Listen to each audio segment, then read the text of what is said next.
Hi, everybody. My name is Alison Calder, and I'm the author of two books of poetry, Wolf Tree and In the Tiger Park. And today I'm going to be reading you a couple of poems from my new book of poetry, which is coming out with the University of Regina Press in the spring of 2022. And it's called Synaptic. A lot of the book has to do with the brain, and a lot of the book has to do with the heart. And I'm going to read you, I guess, two of the heart poems today. I have a theory that most poems are about poetry, and these poems are definitely about poetry. And the first one is called Non-Villanelle for the Tide. And a villanelle, as you may know, is a very highly structured type of poem, a very repetitive line scheme and rhyme scheme. One of the best known examples of it is Do Not Go Gentle Into That Good Night by Dylan Thomas. Many people are familiar with that one. I love villanelles. I love how rhythmic they are. Non-villanelle for the tide. Maybe the tide is already a villanelle, rolling along with similarity and difference, not going gentle, but still going. Persistent tide. Seaweed, dead crabs, a shell, syllables washed up on the beach. The moon curates, a dip in the night's inkwell. A villanelle pushes towards inevitability, unspoken words hanging before they break. Recurrence, pleasure, and dread. One inscription overwrites another. Discipline is key, waves single-minded in their insistence. Invasion, then recession. We come to the page knowing what we will find, the unexpected, a seagull's corpse washed up on the sand. Inside the verse, discordance. The roads obscured. Lull, becalmed, the doldrums, water swirls meaninglessly, mindless erosion. Then driving force of storm surge, taking us to the line's end, the shattering. Resonance sedimentary, cumulative, accretive, a rolling stone gathering. The tide picks up, puts down, picks up again, the image traveling always to the map's X, that path, the only one we could take. And the second poem, is not perhaps so explicitly about poetry, but it's about poetry, and it's called Opening. We were goofing around on the road behind the cabin, taking photos, when the night fell open. Wolves. Howling isn't the word for it. There is no word for it.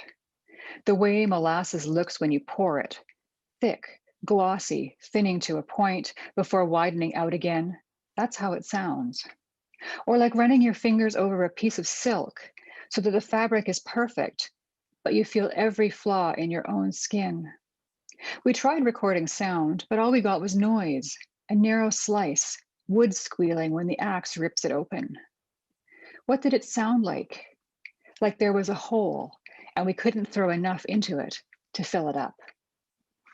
Thank you very much. Hi, my name is Kristen Wittman, and I have been invited by Turnstone Press to read two poems, and I have selected one poem from the first book that I had published with Turnstone Press, which is called Stone Boat, and it was published in 2004. It's a long poem about a farmer living on the prairies. And I selected this poem because it really speaks to me about what it means to be born and raised on the prairie and to continue living on the prairie. I have lived in this house all my life, never suffered the disappointment of coming home. The crickets do not chase me out with their senseless twitchings. I feel no need to search down gravel roads, following power lines, search with eyes heavy as an anchor, only to be fixed to somewhere I once was and did not remember. Turnstone Press was kind enough to wait around for many years before I came up with another collection of poems, and they have sent it off to the printers just this weekend, I understand. So I'm going to read to you from my manuscript of the collection of poems called Death Becomes Us. This is a collection of poems that I wrote in connection with, or on the topic of, my remembrance of my life with my late husband, Wayne Tefts, who died in 2014. He was also a Turnstone author. And the poems are a remembrance of my life with him, and also processing of the grieving that I experienced after his death. This poem is called Black and White. I dream in color, so bold, my eyes hurt in the darkness of the morning. I tuck white long underwear into black socks, pour white hot milk over black coffee, cooling inside the chipped white mug. You were standing behind me in last night's dream, wearing your bright red checked shirt and a light blue scarf wrapped inexplicably round your neck, whistling and laughing at something I could not see. You were so happy, so carefree.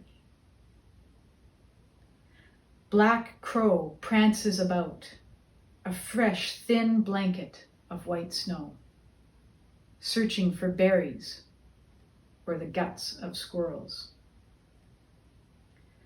The November sun seeps from the sky, reflecting a river of melted mercury that slips past me on its way downtown and then on to disgorge itself into Lake Winnipeg and on again, north to the shores of the Hudson Bay.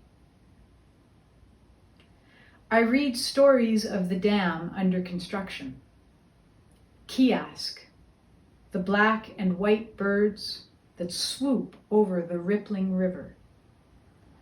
Under the sun's watchful eye, black birds swoop in the white sky, forth and back, white and black. Thank you.